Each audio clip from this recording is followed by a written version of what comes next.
नए नए कपड़े पहनने मिलेंगे, पर्स होगा और ईदी मिलेगी सबकी तरफ से। और मैं ये चाहता हूँ तमाम मुसलमानों से कि उन बच्चों के लिए दुआ करें कि उनके साथ जो मतलब हो रहा है। लेकिन इस बार हमने फैसला किया कि सब लोगों को आजकल में यानी 25 से 26 तारीख तक सबको सैलरी मिल जाए, तनख्वाह मिल जाए, ताकि सब लोग ईद की शॉपिंग कर सके, ईद की तैयारी कर सके। कोशिश करूंगा सब लोगों को कपड़े भी मिलत टाइम्स की तरफ से या मेरी तरफ से ईदी में मिल जाए। This program is presented by Hamdard Ruafza, the Drink of India.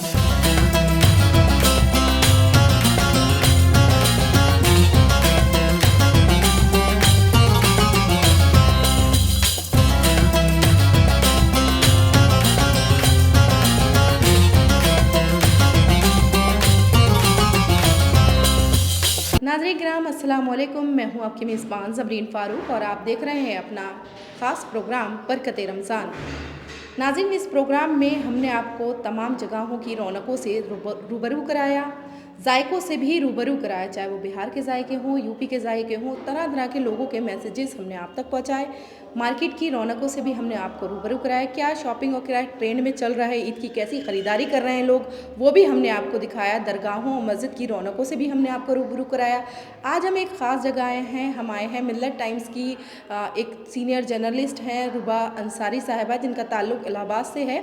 एक सहाफ़ी है, एक बेबाक लड़की हैं, बहुत अच्छी रिपोर्टिंग करती हैं। आप लोग सब वाकिफ़ ही होंगे कि मिल्लत टाइम्स की ऑडियंस है तो रुबा अंसारी से तो वाकिफ़ होगी। तो उनके दौलत कदे पे उनके घर पर हम आए हैं, उनके दस्तरखान की रौनकों से भी हम आपको रूबरू कराएंगे और उनके क्या पैगाम है, किस तरह से रमज़ान गुजर रहा है। एक जर्नलिस्ट हैं, बेशक वो एक सहाफ़ी हैं तो वो उन्हें फील्ड पे भी रहना पड़ता होगा, तो उसके साथ साथ वो रमज़ान और रोज़े किस तरह गुजार रही हैं और उनकी बचपन की क्या यादें हैं, क्या कॉलेज लाइफ थी, किस तरह से रमज़ान के रोज़े रखे जाते थे, कैसे रौनकें होती थी, क्या शॉपिंग कर रही हैं वो इस बार।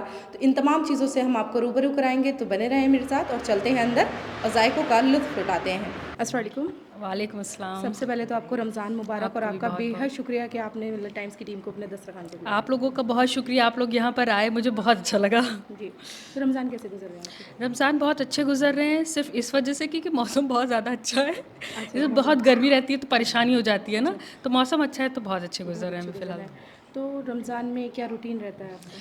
मेरा रूटीन रहता है, हम रात तक जागते हैं, मतलब सुबह फजर की नमाज़ पढ़ के सोते हैं और फिर थोड़ी 11-12 बजे तक फिर आराम से उठते हैं, फिर वही नमाज़ पढ़ना, नहाना धोना, नमाज़ पढ़ना, फिर इफ्तार की तैयारी। एग्जैक्टली, फिर काम अगर करना है तो उसकी थोड़ा सा तैयारी। इफ्तार में क्या तैयारियां कर रही हैं? इफ्तार में मैं थोड़े से पकोड़े बनाने वाली हूँ, चने और फ्रूट चाट, दही बड़े। चलें फिर किचन की तरफ चलते हैं और नाजरीन किचन के रुबा साहिबा के किचन से आपको रूबरू कराते हैं। वहाँ पर क्या जायके हैं, खुशबू आ रही है मुझे पकौड़ों की, थोड़ी सी चनों की आ रही होगी, चनों की खुशबू आ रही है। तो चलते हैं किचन की तरफ, किचन का रुख करते हैं, क्या जायके हैं, क्या आप बना रही हैं, कैसा बन रहा है, इससे आपको रूबरू कराते हैं। ये बताएं, ये क्या बना रही हैं आप? ये फ्रूट चाट है। ओके। इसमें मैंने सेब, अंगूर, अनार, केला और खजूर, थोड़ा सा ड्राई फ्रूट्स और मिल्क क्रीम डाला हुआ है। मिल्क क्रीम डाला हुआ है। तो ये कहाँ का टच है, मतलब यूपी का या फिर कहीं और? ये सब लोग बनाते हैं, आई सब लोग थिंक। बनाते हाँ, हैं। मैंने ये यूट्यूब से देखा। यूट्यूब वाला टच है। बिल्कुल। ओके, तो मैंने देखी है ना फ्रूट चाट अमूमन और फ्रूट्स इंक्लूड होते हैं उसमें ना, फ्रूट चाट मसाला पड़ता है, राइट? और चीनी। यस, इसमें चीनी भी पड़ी हुई है, सारी चीज़ें डाली हैं, इसमें चीनी, बिल्कुल बिल्कुल। और क्या बना रही हैं इसके अलावा? इसके अलावा हम बहुत सारे फ्राइज़ बना रहे हैं एक्चुअली। तो उसमें चिली वाला बनाने वाले हम, आलू का बनाने वाले हैं और प्याज का पकौड़ा बनाने वाले हैं हम, बैंगन का पकौड़ा बनाने वाले, तो काफ़ी सारे पकौड़े इकट्ठा होने वाले हैं आज। काफ़ी सारे। तो आप कंटिन्यू करें, हमारे नाजरीन को दिखाएं कि क्या क्या मिर्च के अंदर क्या मसाला डालेंगे। अच्छा, ये होममेड मसाला है, इसमें इसे मैंने खुद बनाया है। तो इसमें है आमचूर, काला नमक, ज़ीरा पाउडर, हल्का सा गरम मसाला, मतलब जो भी सूखे मसाले होते हैं उसको इसमें फिल करते हैं। कि पानी पूरी और मिर्च के पकौड़े लड़कियों को ज़्यादा पसंद है, लेकिन मैंने देखा उल्टा है कि लड़कों को ज़्यादा, लड़कों भी पसंद आते हैं। अब हाँ एग्जैक्टली, जब आप पानी पूरी की दुकान पे खड़े होगे तो आप देखोगे वहाँ पे लड़कों की भीड़ होगी, लड़कियों से ज़्यादा। लड़कियाँ बदनाम है, एग्जैक्टली। लेकिन ये खाते लड़के भी बहुत शौक से हो, उनके लिए स्पेशल बनते हैं। और रमज़ान में एक चीज़ बहुत अच्छी है ना कि रमज़ान में अगर दस्तरखान पे ढेर सारी चीज़ें हों तो देख कर अच्छा लगता है। भले हम बहुत सारी चीज़ें खा नहीं पाते, बट हाँ अच्छा लगता है, रौनक लगती है, थोड़ी रौनक लगती है। तो जो बचपन के आपके रमज़ान है, आपने बताया था कि आप इलाहाबाद से बिलोंग करती हैं, जो आपकी मौजूदा दौर में उसे प्रयागराज नाम दे दिया गया है, लेकिन हम आज भी इलाहाबाद कहते हैं, तो बहुत सारे नाजरीन जान गए होंगे हम किसकी बात कर रहे हैं। तो वहाँ पर क्या बचपन गुजरा, कैसे रमज़ान गुजरे, क्या कॉलेज लाइफ थी? हाँ, मेरी अम्मी जो हैं वो गुलगुले और खस्ते बनाया करती थी। खस्ते और गुलगुले जब रमज़ान में स्पेशली, तो वो मुझे बनाने नहीं आते। जब सीखने की एज थी, जब लड़कियां सीखती हैं आफ्टर 12th, तो मेरी अम्मी का इंतकाल हो गया, तो मैं चीज़ें सीख नहीं पाई उनसे। लेकिन हाँ, मैं बहुत याद करती हूँ। अभी भी जब कभी इलाहाबाद जाना होता है और बहन लोग हैं मेरी बड़ी, तो वो बनाती हूँ, मैं बहुत शौक से खाती हूँ फिर उसे। लेकिन मैंने बनाना नहीं सीखा। बनाना नहीं सीखा? नहीं, बहनों से क्योंकि मेरे अलावा कोई और पसंद नहीं करता उसे। अच्छा, तुम्हारे अलावा कोई नहीं पसंद करता। तो जब अम्मा बनाती थी, तो अम्मा के हाथ का तो जायका वो नहीं मिल सकता। बिल्कुल, अम्मा के हाथ का जायका दोबारा नहीं मिलता, कहीं पे भी नहीं कितनी भी मिलता। आप प्रैक्टिस कर लें, कितना भी बना लें। बिल्कुल। लेकिन बहनें आपको प्यार से बना कर देती हैं। हाँ, वो स्पेशली बनाती हैं इसलिए क्यों, ताकि मतलब अम्मा का जो टच है वो मुझे आ जाए। बड़ी बहनों में हाथ में थोड़ा सा जायका होता है कि वो माँ के जगह ज़रूर ले सकती है, लेकिन माँ की कमी कोई दूर नहीं कर सकता। अच्छा, मुझे ये बताएं कि आपकी कॉलेज लाइफ कैसी थी?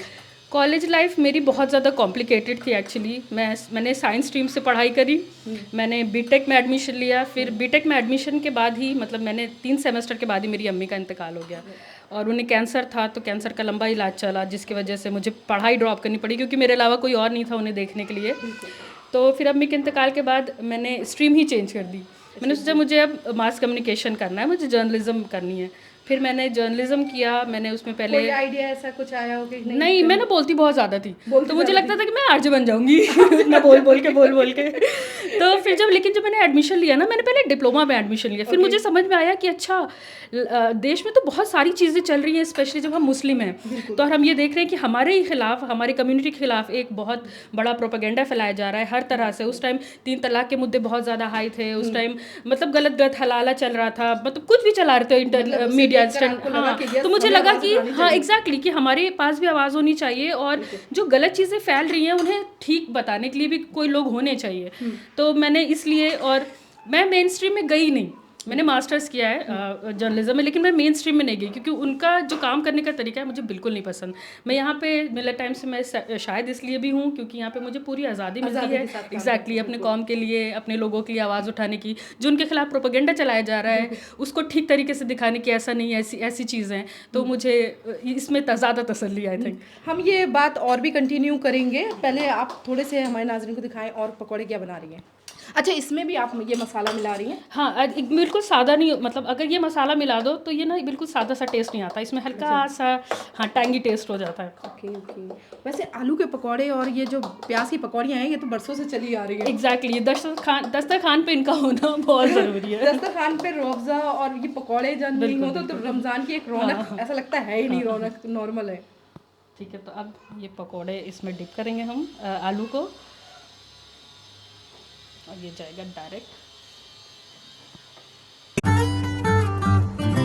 घर से तू घर वाली फीलिंग, रूह अफ़ज़ा वाली फील, वो रूह अफ़ज़ा वाली फील, रूह अफ़ज़ा वाली फील। 100 साल से इंडिया हर फीलिंग को सेलिब्रेट करता आया है रूह अफ़ज़ा के साथ, इसीलिए आज भी है Rooh Afza, the drink of India. अस्सलाम वालेकुम मज़हर भाई। वालेकुम अस्सलाम, क्या हाल कैसा चाल है? लग रहा है हाथ बटाते हुए? अच्छा लग रहा है आज रुबा अंसारी के यहाँ पर आके, क्योंकि यहाँ इफ्तार है और फिर अभी एक आवाज़ लगी कि रूह अफ़ज़ा कौन बनाएगा, तो मैं कोशिश कर रहा हूँ कि रूह अफ़ज़ा मैं बनाऊँ, लेकिन ठंडे पानी में चीनी नहीं घुलती है, तो मैडम ने बताया कि मैं कोई भी चीज़ साबुत नहीं रखती हूँ, सबको पीस देती हूँ। तो चीनी पिसी हुई है, मुझे लगा काला नमक है लेकिन ये चीनी है, और मैं रूह अफ़ज़ा बनाने की कोशिश कर रहा हूँ, देखते हैं कैसा बनेगा, क्योंकि इसके बाद टेस्ट हम ही लोगों को करना है। सारी भाई कैमरा कर रहे हैं, आप रिपोर्टिंग कर रही हैं, और हम ही टेस्ट करेंगे, तो हम ही देखेंगे कैसा बना है। अभी मैं देखता हूँ इसे मिला के। तो ये इजी हो जाता है ना कि चीनी पिसी हुई हो तो आराम से घुल जाती है। बहुत इजी है, बहुत इजी है। अच्छा, एक पर्सनल सवाल है कि घर में इतनी हेल्प करते हैं आप? घर में मैं मतलब अगर मेरे घर वाले देखेंगे तो वो सोचेंगे कि क्या रहा है, मैं कर ही नहीं सकता हूँ, क्योंकि मैं एक गिलास उठा के नहीं रख सकता हूँ। मैं अपना सहरी खाने के बताऊँ कि मैं सो के उठता हूँ, सहरी मुझे बिस्तर में मिल जाती है, खाता हूँ, पीछे को लेट जाता हूँ, फजर भी मैं उठ के पढ़ता हूँ। तो मेरे साथ तो ऐसा मामला है, क्योंकि बाकी नमाज़ें तो जमात से हो जाती हैं, लेकिन फजर भी नहीं पढ़ पाता हूँ, लेटे लेटे थक इतना जाता हूँ। तो आज यहाँ पे कर रहा हूँ, इसलिए कर रहा हूँ कि इनके पास कोई है नहीं, और आप तमाम लोग यहाँ पर हैं, तो मतलब मुझे अच्छा लगा कि चलो रूह अफ़ज़ा मैं बना देता हूँ। सवाब भी मिलता है। अगर हाथ बटा रहे हैं तो रमज़ान में हर चीज़ का एक सवाब है, हम इसलिए जैसे रोजदारों को और आप खुद को पीने के लिए जब आप मेहनत करेंगे तो कंटिन्यू बिल्कुल करें बिल्कुल ना। बिल्कुल। अब वो कहाँ है, ये रूह अफ़ज़ा की बोतल ये है। तो रूह अफ़ज़ा बचपन से पसंद है आपको? रूह अफ़ज़ा पसंद है, लेकिन रूह अफ़ज़ा बनाने के अलग अलग तरीके हैं। इसमें नींबू डाल के बनाया जाता है, दूध डाल के, नींबू वाला टेस्टी होता है तो वो मुझे पसंद है। लेकिन इसमें दूध डाल के भी जो है बनाया जाता है वो भी बहुत टेस्टी होता है। तो अभी ये ज़रूरी नहीं है, लेकिन हाँ ये पसंद बहुत है। आप देखिए ये रूह अफ़ज़ा इसमें डाल देते हैं, जी। कलर आएगा अच्छा। अच्छा, जो ये इसका डार्क रेड कलर होता है, ज्यादा से डालें तो डार्क रेड कलर आता है, वो आंखों को अच्छा लगता है ना? जी, आप बिल्कुल। कुछ जगहों पे ऐसा होता है कि कंजूसी कर लेते हैं, कम सा डालते हैं तो वो अब उसमें फीका फीका लगता है, उसको रूह अफ़ज़ा का मज़ा ही नहीं रहता ना। हाँ, बिल्कुल। अगर रूह अफ़ज़ा का मज़ा देखना है तो फिर इसमें कलर तो डालना पड़ेगा। कलर डालना और ये बोतल, ये मैं अगर पूछूं तो कहाँ से लाई थी आप ये बोतल, बता दीजिए प्लीज़। हमदर्द वालों की तरफ अच्छा, ये हमदर्द वालों की तरफ से गिफ्ट है, तो मैं चाहता हूँ कि इसमें थोड़ा सा और डाल दिया जाए क्योंकि हमदर्द वालों का है और उनकी तरफ से गिफ्ट मिला हुआ है। तो रूह अफ़ज़ा का आप देखिए ज़मरीन कलर माशाल्लाह काफ़ी अच्छा कलर आ गया। इसमें थोड़ा सा पानी मिलाएंगे, उसके बाद जो ये कलर है इसका यही कलर रहना चाहिए। लेकिन अगर इसमें दूध डल जाए ठंडा ठंडा तो इसका कलर और निखर के बाहर आता है। जैसे मोहब्बत का शरबत चलता है, आपने आप मार्केट जाती हैं, आप देखती भी होंगी। तो शरबत में जो तरबूज की बाइट आता है ना, बिल्कुल औसम लगता है और इसका टेस्ट औसम। बिल्कुल बिल्कुल बिल्कुल। तो डिफरेंट टाइप से बनाते हैं, इसमें चिया सीड भी इंक्लूड करते हैं, दूध भी इंक्लूड करते हैं, तरबूज भी इंक्लूड करते हैं, तो बहुत सारी थी। तो आप देख सकते हैं ये मिल्लत टाइम्स की टीम है और यहाँ का दस्तरखान है, और दस्तरखान तो रमज़ान में वसी कर दिया जाता है। आपस में मोहब्बत होती है, एक दूसरे का हाथ बटाया जाता है। ये नहीं देखा जाता कि मर्द है या औरत है, कौन काम करेगा। जिसको जो मिलता है वो काम करता है, क्योंकि हर किसी को एक दूसरे का हाथ बटाना चाहिए घर में। ये नहीं कि आप बैठ जाएं, आप कुछ नहीं करें, आपको करना चाहिए।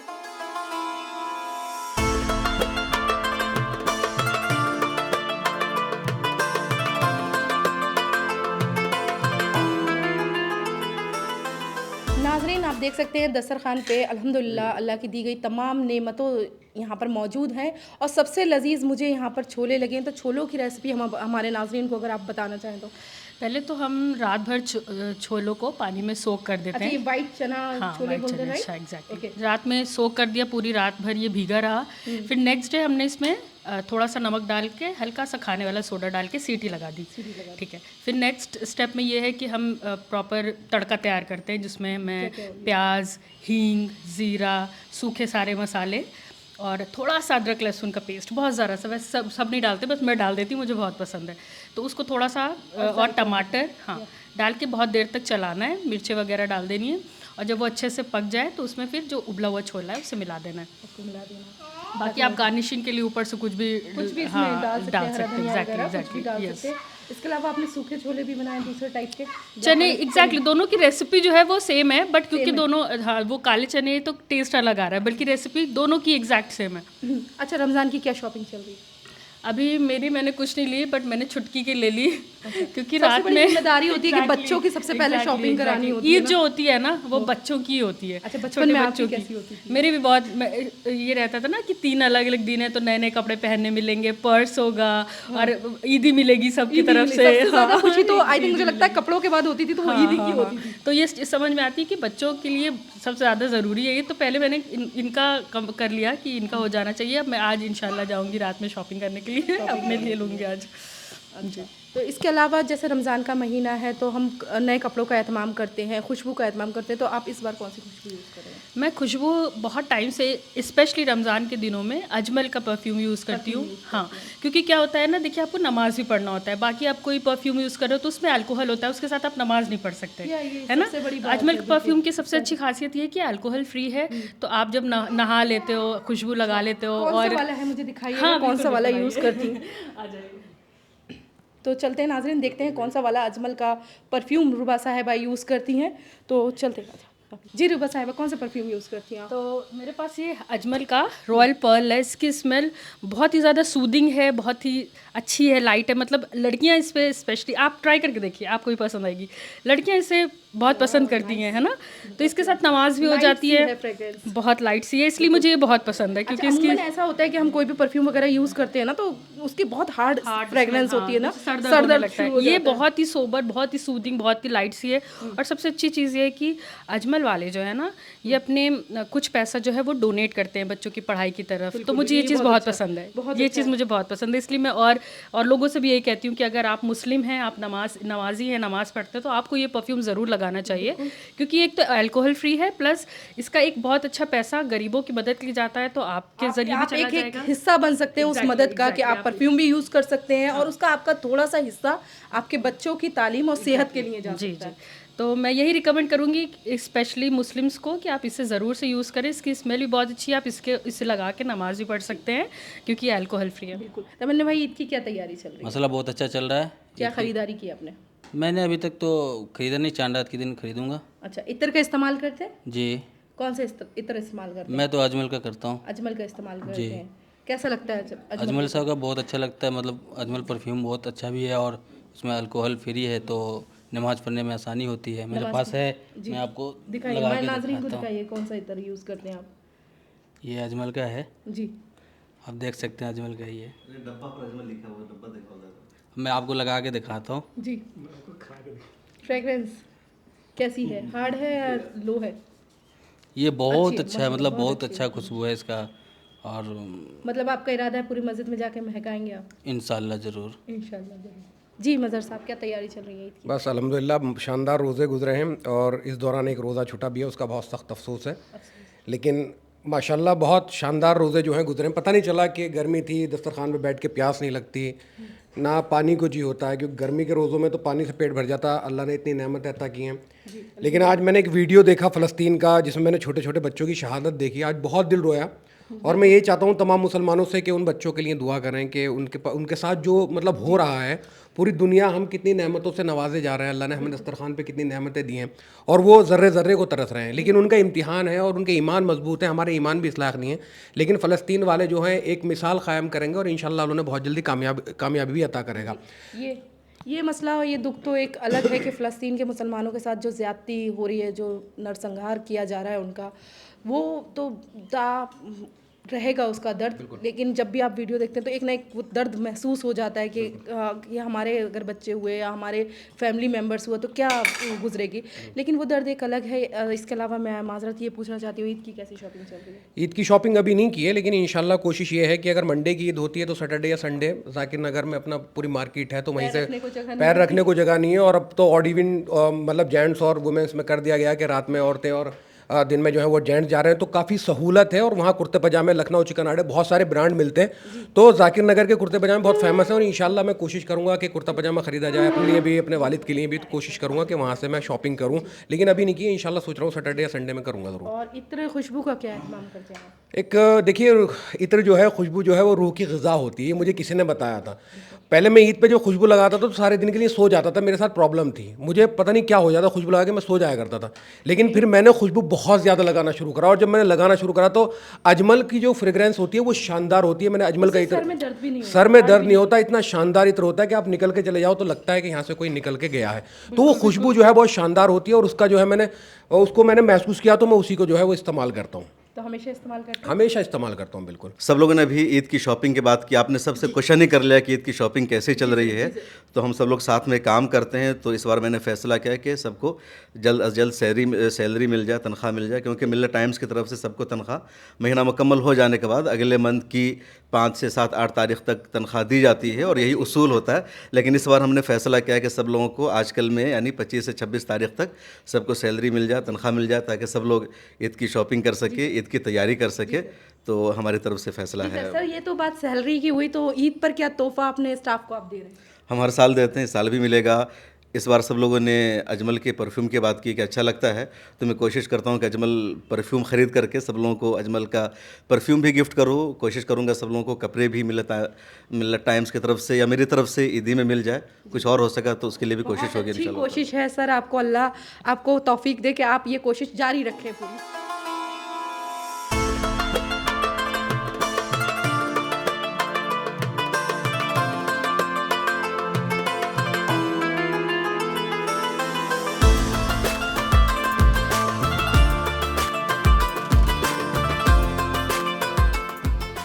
नाज़रीन, हमारे साथ शम्स अब्रेज़ कासमी साहब हैं, जिनके नाम से आप वाकिफ़ हैं। मिलर टाइम्स के सरपरस्त हैं, चीफ़ एडिटर हैं काम के साथ साथ रमज़ान का रोज़े भी चल रहे हैं सर, तो सबसे पहले तो ये बताएं कि रमज़ान कैसा गुजर रहा है आपका आखिरी? अल्हम्दुलिल्लाह अच्छा गुजर रहा है। रमज़ान खैर व बरकत का महीना है, तो रमज़ान में और ज़्यादा बरकत होता है वक्त में, हर चीज़ में, तो बहुत अच्छा गुजर रहा है रमज़ान अल्हम्दुलिल्लाह। तो यहाँ आकर क्या सबसे ज़्यादा अच्छा लगा आपको? देखिए रुबा हमारे यहाँ एंकर है और उन्होंने कहा कि एक दिन हमारी तरफ से भी दावत होनी चाहिए।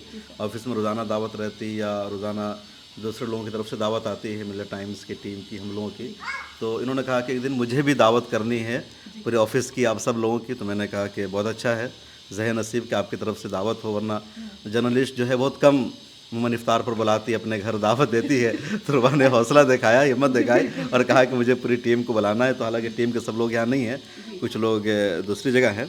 तो खैर बहुत अच्छा लगा, बहुत शुक्रिया। और सब कुछ अच्छा है, मुझे अंदाज़ा नहीं था कि रुबा को इतना सब कुछ बनाने आता होगा, लेकिन वाइट चना, काला चना, ये माशाल्लाह, तो फिर तो हर चीज़ पे महारत हासिल है फिर तो। हाँ अल्हम्दुलिल्लाह, हर फन मौला है। और ख़ासतौर पर ये सबसे अच्छा लगा मुझे, क्या बोलते हैं इसको, फ्रूट चाट बोलेंगे, तो ये फ्रूट चाट बहुत शानदार है, टेस्टी है और बहुत उम्दा, मतलब ऐसा मैंने फ़र्स्ट टाइम खाया है इतना टेस्टी फ्रूट चाट। उसके अलावा ये जो छोले है ये भी काफ़ी शानदार है, बाकी दूसरी चीज़ें भी बेहतर अच्छी है। सर जैसे कि रमज़ान में आपको हमेशा इफ्तार पार्टी में जाना रहता होगा और कहीं कहीं इफ्तार पार्टी में जाते होंगे, तो आप घर पे तो इफ्तार करते नहीं होंगे, तो बेगम शिकायत नहीं करती? बहुत शिकायत रहती है। मैं हमेशा सोचता हूँ कि इस रमज़ान में घर पे रहना है, बाहर नहीं जाना है, घर पे इफ्तार करना है, ऑफिस या घर पे, मतलब ये दोनों जगह, कुछ दिन ऑफिस में, क्योंकि हमारे ऑफिस में जितने लोग हैं वो सब भी हमारे अपने हैं, फैमिली मेम्बर है। तो मैं चाहता हूँ कि ऐसा ना हो कि सिर्फ मैं घर पे इफ्तार करूँ, ऑफिस के लोगों को अकेला छोड़ दूँ। तो कोशिश रहती है कि दोनों जगह मैनेज हो, लेकिन अब इतनी ज़्यादा दावत आने लगती है और ऐसे लोगों की तरफ से दावत आ जाती है कि ना चाहते हुए भी जाना पड़ता है। हम लोग चूँकि सोशल लाइफ में हैं, पब्लिक लाइफ में हैं, तो फिर जो घर वालों की लाइफ है, जो अपनी फैमिली लाइफ है, वो पीछे रह जाती है और समाजी तकाज़ों की बुनियाद पर उसको तरजीह देना पड़ता है। तो सर हमारे जो व्यूवर्स, हमारे जो नाजरीन आपको देख रहे हैं, रमज़ान का आखिरी अशरा चल रहा है, ईद हमारे पास नज़दीक आने वाली है, तो क्या मुबारकबाद देना? बिल्कुल मुबारकबाद देना चाहेंगे। और आपके पहले सवाल का आपने बेगम को ऐड कर दिया था, तो जो माशाल्लाह मेरी बेगम है काफ़ी समझदार है, उनको अंदाज़ा है जी, हाँ, तो मतलब उनको अंदाज़ा है कि इनकी जो लाइफ है वो सोशल लाइफ है, मीडिया में है, लोगों से मिलना जुलना, तो उनको अंदाज़ा है, तो इसलिए उनकी तरफ से कभी ज़ुबान पर शिकवा नहीं आता है। जी तो मतलब एक अच्छी अंडरस्टैंडिंग है और बकिया रमज़ान अच्छा गुजर रहा है। सब लोगों को मेरी तरफ से रमज़ान की मुबारकबाद कि ज़्यादा से ज़्यादा इबादत करें और जो आखिरी अशरा है जिसमें और ज़्यादा इबादत का एहतमाम होना चाहिए। बेहद शुक्रिया सर आपका हमसे बात करने के लिए। तो नाज़रीन, आप सुन रहे थे शम्स तबरेज़ कासमी साहब को और उनकी क्या रूटीन रहता है, कैसे वो रमज़ान को मैनेज करते हैं। तो नाज़रीन, ये रमज़ान का बाबरकत महीना आपस में मोहब्बत का है। जैसे मैंने सवाल करा था कि सर को कि बेगम नाराज़ हो जाती होंगी, आप इफ्तार नहीं करते, तो अगर लाइफ पार्टनर आपका बहुत अच्छा है, समझदार है, तो ज़िंदगी बहुत आसान होती है।